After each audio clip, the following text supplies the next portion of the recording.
My name is Elena.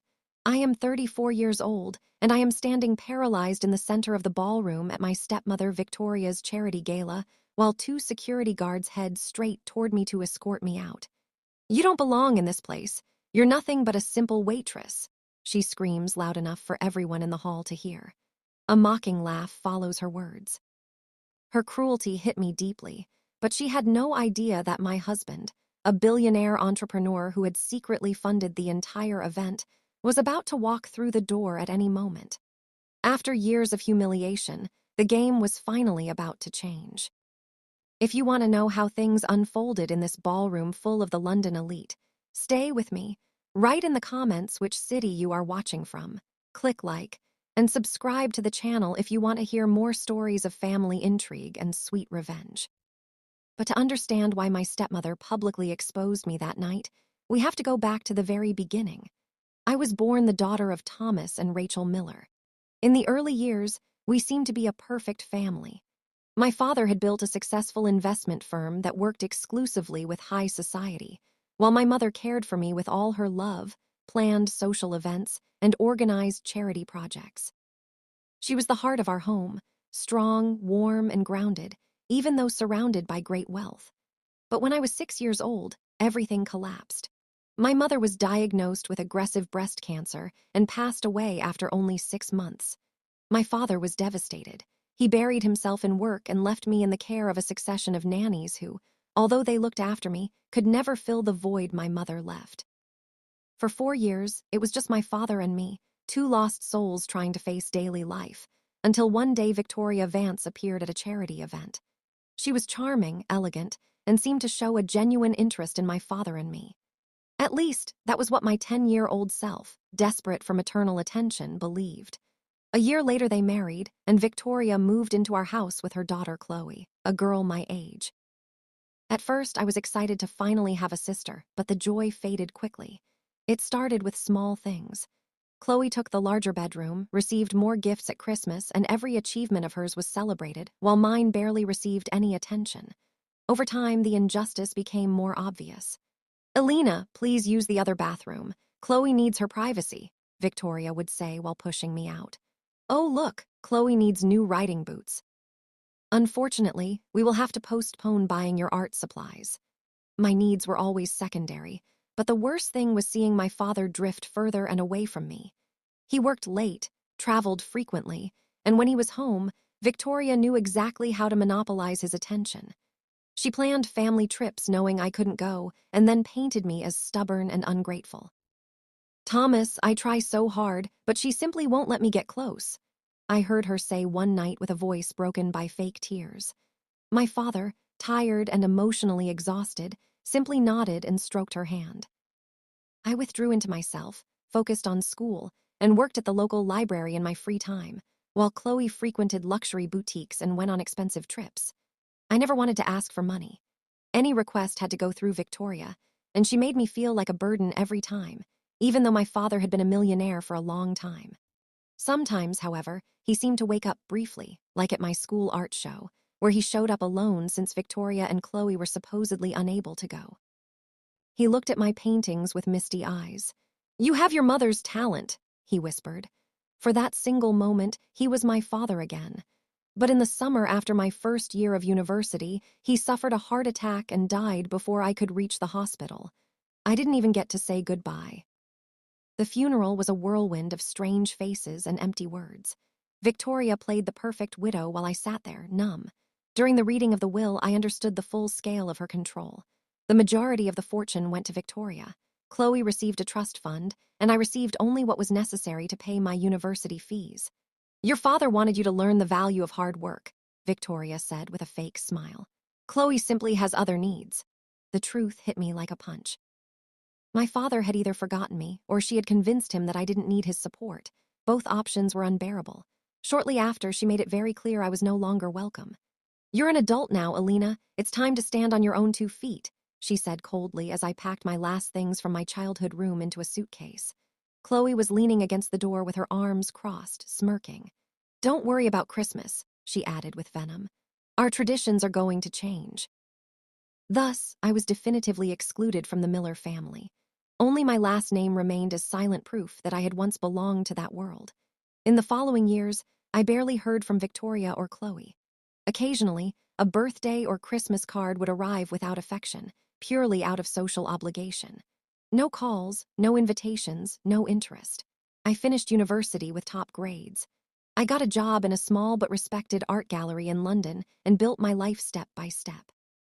I vowed to myself never again to seek the approval of people who had long considered me expendable. But destiny would bring me back one day to that world from which I had been expelled. At 30, I was working at the Sterling Gallery, a charming and promising gallery specializing in young artists. The salary was modest, but I loved what I did. I helped new talents establish themselves and found fulfillment in making their stories visible. I lived in a small studio apartment in a quiet neighborhood, all for myself, with a close circle of friends who knew nothing of my past, exactly as I wanted it. On a rainy Tuesday afternoon in April, a man entered the gallery while I was cataloging new sculptures. I was alone in the hall. At first, I didn't recognize him, although his face later seemed painfully familiar. He was tall, wearing jeans and a slightly damp shirt, and he stopped in front of a wall of abstract paintings. "Can I help you find something specific?" I asked politely.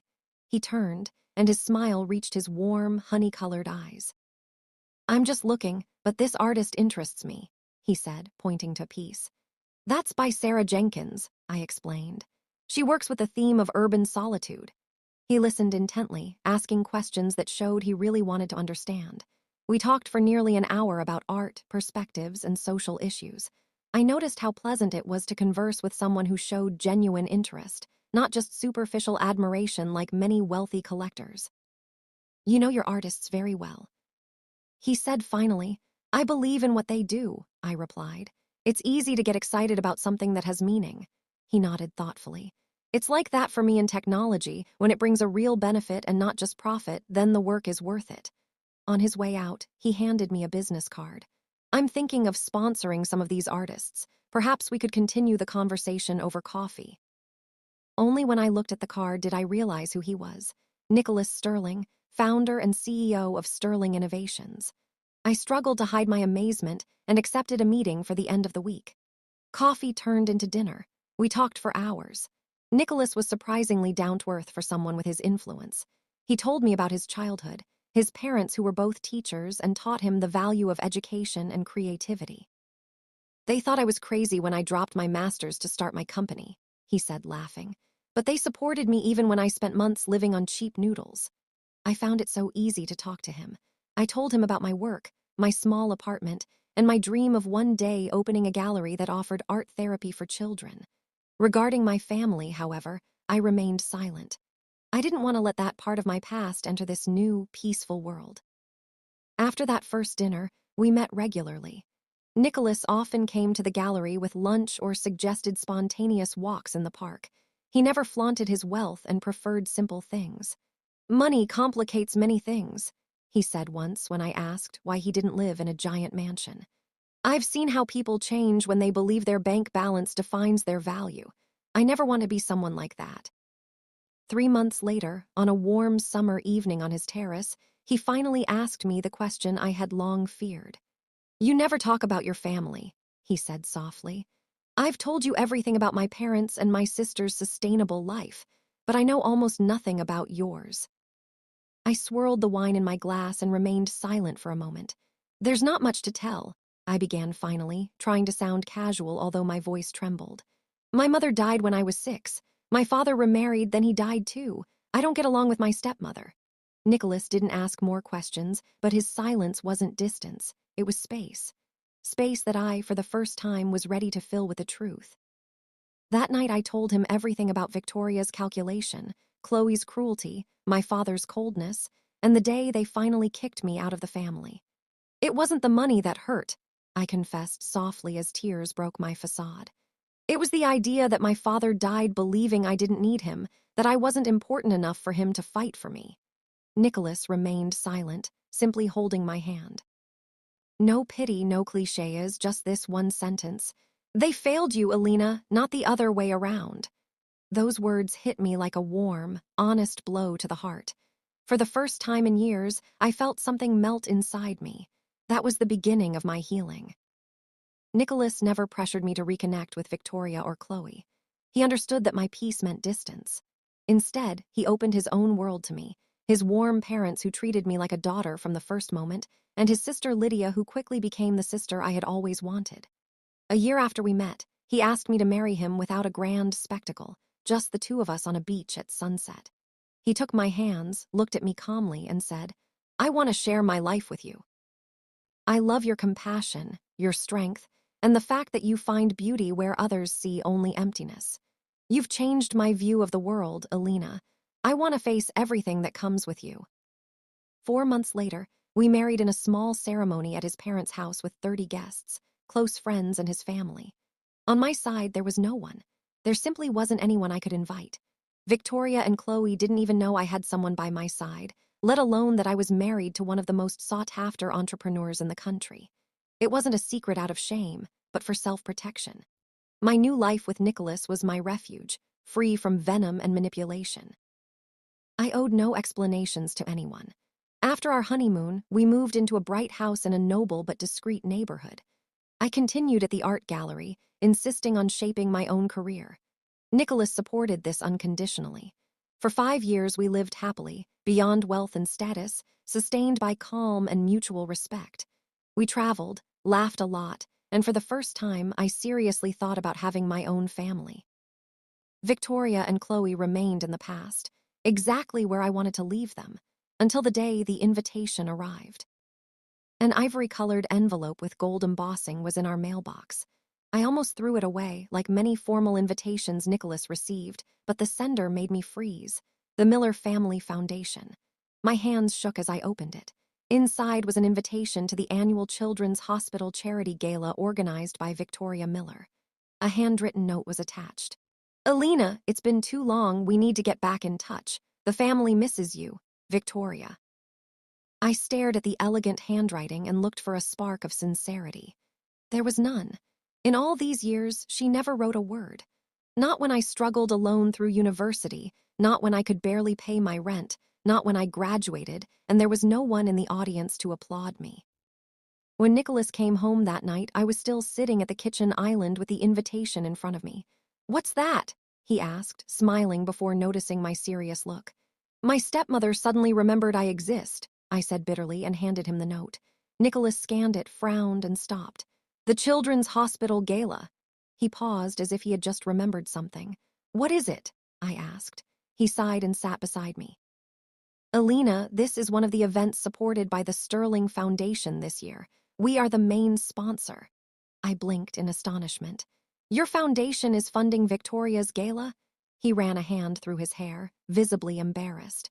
"I had no idea she was involved. Minor collaborations go through the team. I only approve the major projects." In that moment, I knew she hadn't reconnected by chance. "We support the Children's Hospital every year," Nicholas explained calmly. "But I really didn't know Victoria organized the gala." A strange feeling took hold of me. Too many coincidences.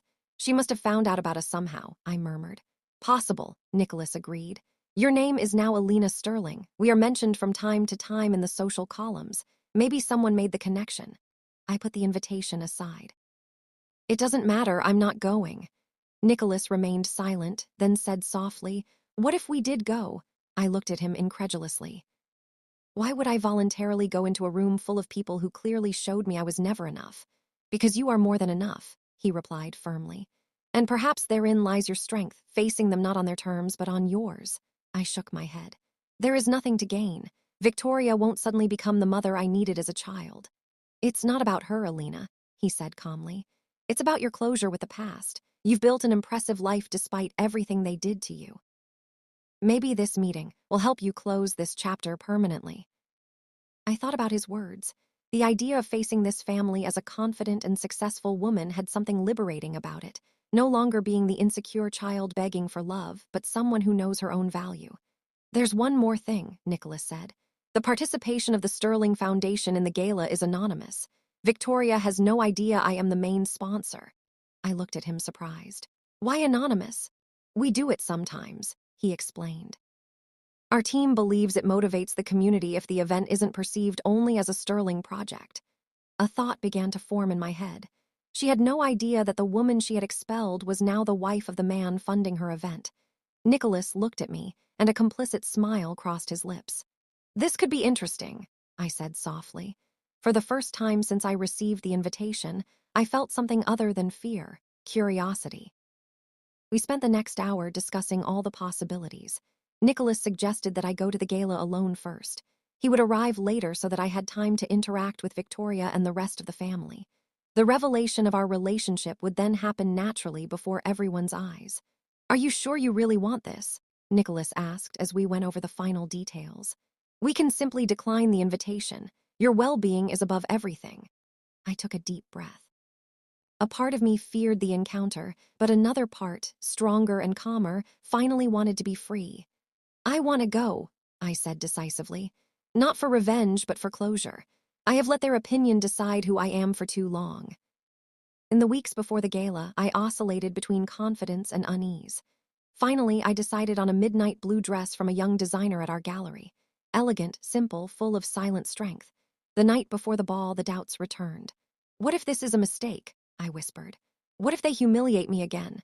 Nicholas turned to me, his look serious and gentle. "Listen to me, Elena. You will walk in there as my wife, as a successful woman who rebuilt herself despite everything. No one can take that away from you. And if you feel uncomfortable, send me a message. I'll be there instantly. You don't have to prove anything to anyone." His words gave me peace. Whatever happened the next day, I knew I wouldn't be alone. When I fell asleep, it was clear to me. For the first time in my life, I wasn't heading toward my past out of lack, but out of strength. Whether they accepted me or not didn't matter anymore. That realization alone was already my victory. The ballroom of the Grand Hotel sparkled with the brilliance of countless crystal chandeliers. Flower arrangements smelled of lilies and jasmine, and at 9 o'clock sharp, I entered. The reception team greeted the guests. Photographers captured the newcomers in front of the Miller Foundation logo. I took a deep breath, smoothed my dress, and went to the table with the guest list. "Good evening, Elena Sterling," I said calmly. The young woman looked at the tablet and smiled politely. "Welcome to the annual charity evening, Mrs. Sterling." As I entered the ballroom, a surprising calm took hold of me. The space was full of the elite, politicians, entrepreneurs, traditional families. Many faces I recognized from articles where Nicholas was also occasionally mentioned. The first familiar face I saw was Patricia, my father's cousin. She looked up in surprise and said with arched eyebrows, "Elena, is that you?"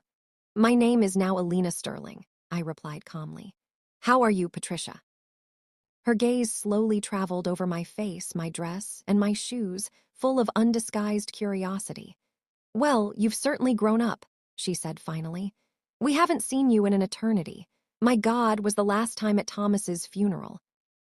Before I could answer, her husband George broke in. "Ah, of course, Thomas's daughter. I didn't even know you were invited this year." His emphasis on this year left no doubt that I had been deliberately excluded in the past. "Victoria had the kindness to send me an invitation this time," I replied with serenity. "I've heard the foundation is doing well." Patricia nodded distractedly. Her attention was already shifting toward more influential guests. "Yes, very well. Victoria really has a talent for fundraising. You should go say hello. She's sitting there at the main table with Chloe and the Harpers." I followed her gaze. There was Victoria, impeccable as always. Next to her was Chloe, my stepsister, also 34 years old, but with the artificial freshness of a woman who spent her life in luxury boutiques and aesthetic clinics. I took a deep breath, took a glass of champagne from a passing waiter, and walked slowly toward them. Chloe noticed me first. Her perfectly groomed eyebrows shot up. Then she leaned toward Victoria and whispered something. My stepmother turned. For a brief moment, her impeccable smile froze before she put back on her mask of polite kindness. "Elena, what a surprise," she exclaimed loud enough for everyone around to hear. "I wasn't sure if you would actually show up despite my personal invitation." The lie was so obvious I almost laughed. Instead, I said calmly, "I didn't want to miss it. The Children's Hospital is an important cause." Chloe examined my dress with fake interest. "Interesting dress. Is it from a department store?" "Actually, it's by a young designer our gallery supports," I replied quietly. "Ah, you're still working in that little art shop," Victoria said with exaggerated surprise. "How consistent of you." Before I could counter, an older gentleman joined us.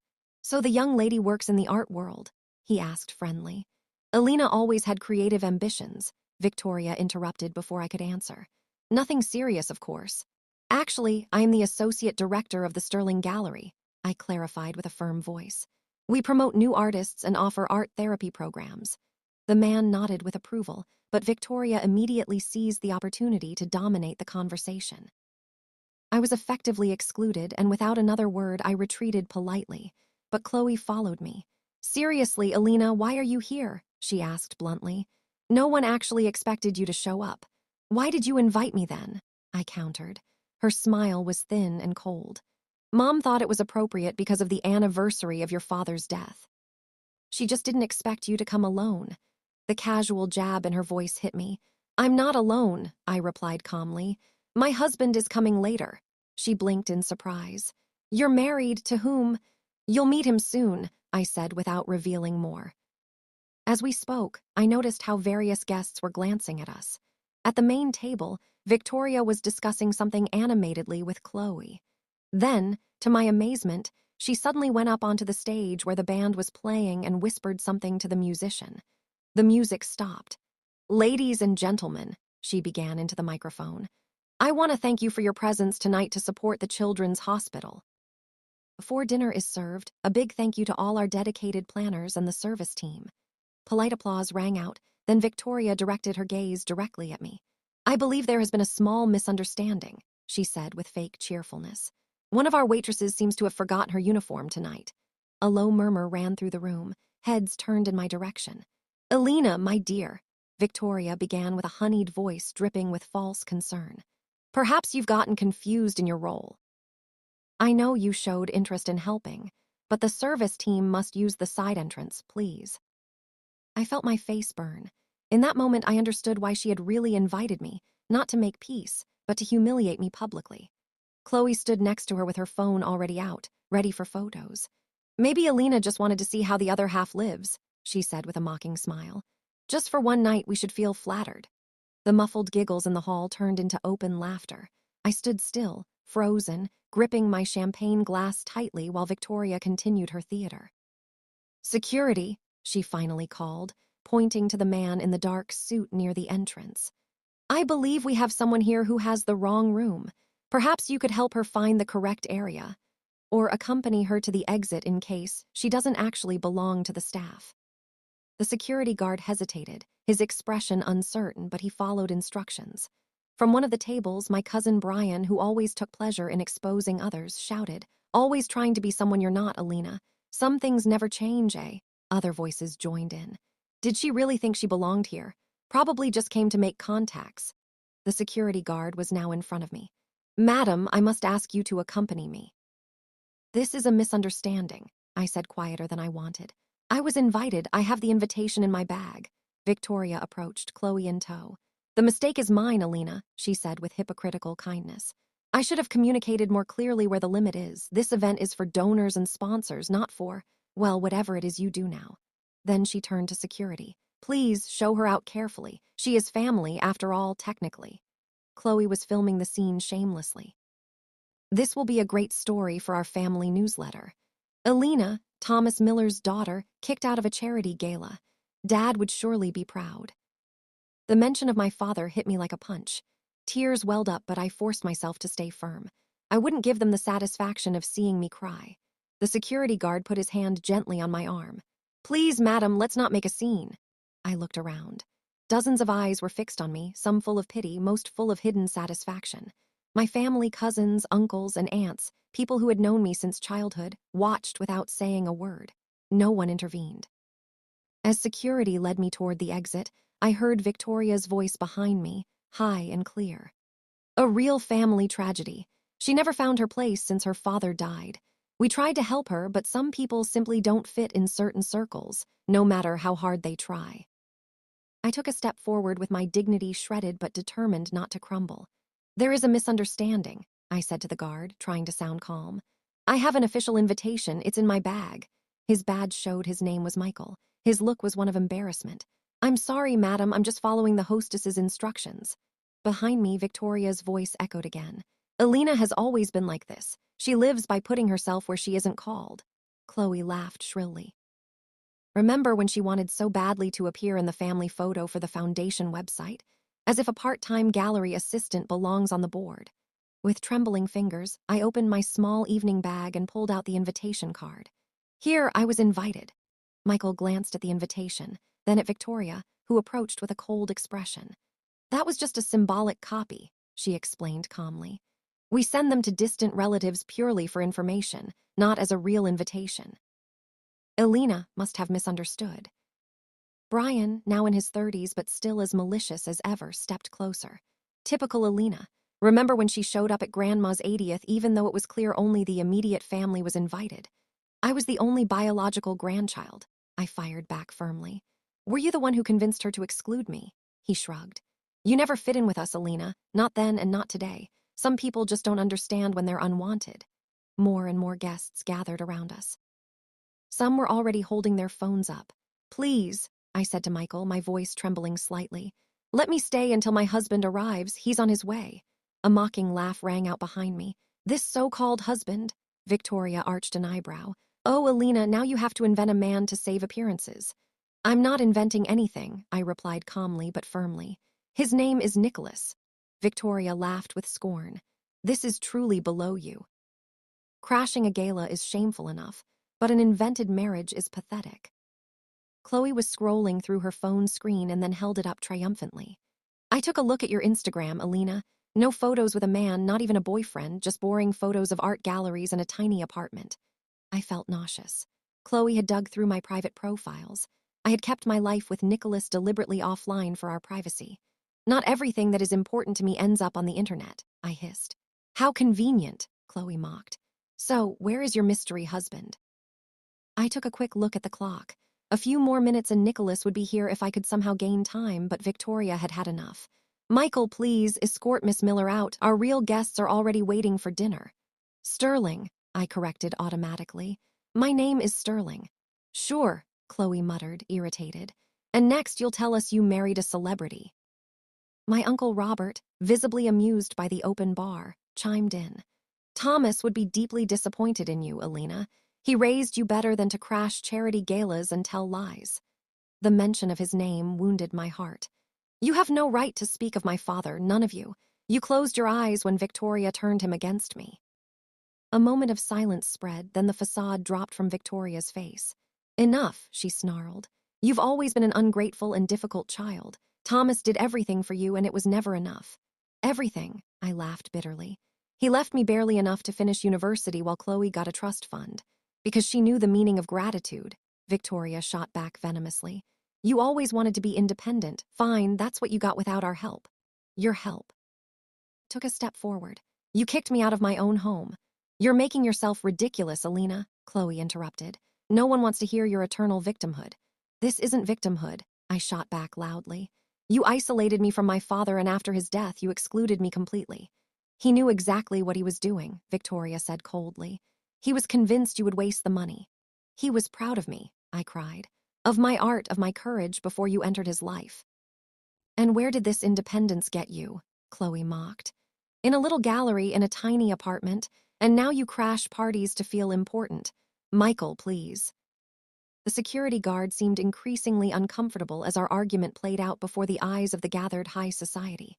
More and more guests pulled out their phones. I think it's best to go now, Michael said softly. Yes, Elena, Victoria immediately interrupted. It's time, have you had your show? I looked around. Not one relative, no known face raised a voice for me. In that moment, I remembered Nicholas's words. You don't need their applause to find peace. He was right. My closure didn't lie in their recognition, but in finally letting go. Fine, I said calmly and straightened up. I'm going. With my head held high, I turned toward the exit. Michael walked by my side to escort me. And don't forget to return the dress, Chloe shouted after me. It's probably from a clearance sale. Laughter, low but sharp like needles. My cheeks burned, but I kept walking. Just a few more steps and I was free. I glanced at the watch. Nicholas should arrive any moment. Suddenly, I wondered if I really wanted him to witness this humiliation.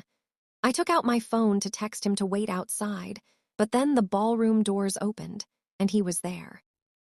Nicholas in a perfectly tailored tuxedo, tall, sovereign, with a posture that dominated the room. Even before anyone recognized who he was, the atmosphere changed from mockery to incredulous wonder. His gaze swept the room and caught the scene. Me with Michael's hand still on my arm, surrounded by Victoria, Chloe, and a group of curious guests with phones raised. "Elena!" he called. His voice cut through the murmuring like a knife. Immediately, it went silent. Nicholas walked with calm, decisive steps through the crowd. In the faces around us, recognition spread. First shock, then pure disbelief. Because Nicholas Sterling was not just any man. He was one of the most influential entrepreneurs and philanthropists in the country. The security guard, Michael, immediately let go of my arm and took a step back. "Sir, there must be a misunderstanding." "Elena, what is going on here?" Nicholas asked calmly, without giving Michael a glance as he took my hands. Before I could even answer, Victoria stepped forward. Her voice was suave again, her face perfectly controlled. "Mr. Sterling, what an unexpected honor," she began sweetly. "I believe we haven't had the pleasure yet. I'm Victoria Miller, president of the foundation organizing this evening." Nicholas turned toward her. His face remained polite, but his eyes were as cold as ice. "Mrs. Miller, I know very well who you are." Something in his tone made Victoria hesitate briefly. "Of course." She stammered finally. "We are very happy to have you here. Unfortunately, there is a small confusion at the moment." "No, you mean the situation where my wife is surrounded by security and being filmed by guests," Nicholas interrupted calmly, but with an emphasis sharp as a razor. "That concerns me." The word wife echoed through the hall like thunder. Chloe froze. The phone stayed hanging in her hand. "Wife," Victoria repeated slowly. Her gaze wandered between Nicholas and me. "This must be a mistake. Elena is my stepdaughter, but she isn't." "We've been married for 4 years," Nicholas said practically. "And considering the welcome she received here, I perfectly understand why she kept our marriage secret from the Miller family." A shock ran through the crowd. No one in the room missed the meaning of his words. Nicholas Sterling, a man with connections to governors and international leaders, had just made it clear that he had real influence. Chloe recovered first, took a hurried step forward, and forced a smile. "Elena, you should have told us. What a wonderful surprise." She made a motion to hug me, but Nicholas stepped discreetly between us. "Interesting," he said with a cold voice and a glance at her phone. "Just a moment ago, you were filming my wife's humiliation, and now you want to hug her." Chloe lowered her eyes in shame and put her phone away quickly. My Uncle Robert stepped forward with his hand extended. "Robert Miller, Thomas's brother. A pleasure to meet you, Mr. Sterling. We follow your work with great interest." Nicholas didn't even look at him. "Truly, even more surprising then that you haven't shown any interest in Thomas's daughter." An uncomfortable murmur ran through the room. Public confrontations were unthinkable in these circles, even more so coming from someone like Nicholas Sterling. Victoria, normally a master of social diplomacy, struggled to smile. "All this must be a big misunderstanding. Elena is certainly an esteemed member of our family. We didn't know about her marriage, let alone that she was married to someone like you, Mr. Sterling." "And that is exactly the problem, isn't it, Mrs. Miller?" Nicholas countered calmly. "Elena has value to you only when you can gain some social profit from her, not because you appreciate her as a human being." Now the entire hall was in silence. Even the musicians stopped. The clinking of glasses ceased. "Perhaps we should continue this conversation in private," Victoria suggested with a forced smile, casting nervous glances around. "On the contrary," Nicholas replied. "After what happened here, transparency is the least we can do." He turned to the crowd. "For those of you who don't know me, my name is Nicholas Sterling. I am the founder of Sterling Innovations and the Sterling Foundation." A buzz ran through the guests. Some exchanged horrified looks. "Many of you probably don't know," Nicholas continued, "that Sterling is the anonymous main sponsor of this evening." A collective gasp was heard. Victoria's face lost all color. "Exactly," Nicholas confirmed quietly. "Our foundation funded the event under the condition of anonymity because the cause was more important to us than the spotlight." He turned again to Victoria. "Imagine my surprise then when my wife received an invitation from her stepmother, the president of the committee supported by our foundation, only to be publicly humiliated here." "That's not true, a misunderstanding," Victoria protested hastily. "I heard every word, Mrs. Miller," Nicholas interrupted. "Just as many others here did. You called my wife a waitress, claimed she had no permission to be here, and ordered her escorted out while your daughter filmed everything for the guests' amusement. Chloe hung her head, her face burning with shame. Victoria, however, desperately tried to maintain her posture. Mr. Sterling, you certainly know how family relationships can be complicated. Elena has always been difficult. If we had known she was your wife then you would have treated her with respect, Nicholas interrupted. That is exactly the point. No one should need my name or my fortune to be treated with basic dignity, especially by their own family. He turned to me, his voice sweet. Can we go now, Elena? I looked at him, then I looked at the crowd. All eyes were on me, the same people who had laughed at me minutes before. Actually, I'd like to stay, I said calmly. For the first time, I am at a family event on my own terms. He smiled at me gently. Then we stay, he said quietly. And by the way, you look magnificent tonight. That dress looks like it was made just for you. I had to laugh, and I felt something melt inside me, something that had been locked away for years. Definitely better than a waitress apron. Infinitely better, Nicholas replied and raised his glass to my extraordinary wife, who never needed my name or my money to shine. I toasted, and for the first time I saw the night as it really was, not as a moment of humiliation, but as liberation. In the following days, messages, calls, and even handwritten letters followed. People who had ignored me for years suddenly wanted to reconnect, relatives who now wanted to rediscover me. I understood it immediately. No real regret, just the attempt to clean themselves from the public embarrassment. Today Brian sent flowers to the gallery, I told Nicholas later while we were relaxing in the living room. The note said how important family is to him and that he hopes to rebuild our connection. Nicholas arched an eyebrow. The same Brian who claimed you never belonged to the family. Exactly him, I confirmed with a discreet smile. Impressive how attitudes change so quickly when money and influence enter the game.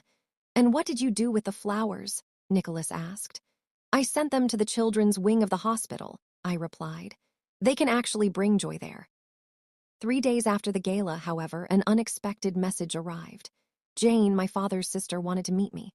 Unlike the others, she had never been cruel, just silent, passive, absent. I accepted, and we met in a small, quiet cafe. She looked nervous, clutching her bag as if it were her support.